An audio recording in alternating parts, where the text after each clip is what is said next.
Sensasyon həbslər gözlənilir, göz yaşına baxmayacaqlar. Yayılan məlumatlara görə Mehdiyevlə bağlı məlumatı Putin verib və onda siyahı var. Çünki Ramiz Mehdiyevin dövlət çevrilişini tək başına etməsi mümkün deyil. Siyahı üzrə yaxın zamanlarda sensasyon həbslər gözlənilir.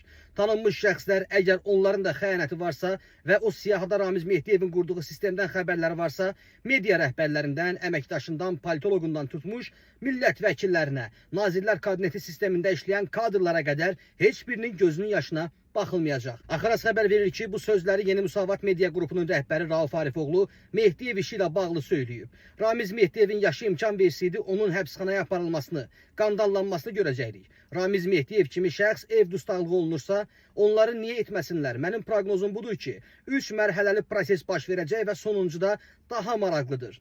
Biz bir müddət Rusiya-Ukrayna müharibəsindən, Qəzza müharibəsindən diqqətimizi ayırıb, ölkəmizin daxilindəki islahat, sensasyon xarakterli proseslərə diqqət yetirəcəyik deyə Rauf Arifoğlu bildirib. Əziz izləyicilər, hər birinizdən xahiş edirik, videonun sağında gördüyünüz müsbət üstəgəl düyməsinə toxunun, videonu bəyənib paylaşın ki, daha çox insan baş verənlərdən və yaxud da verəcəklərdən anında xəbərdar olsun.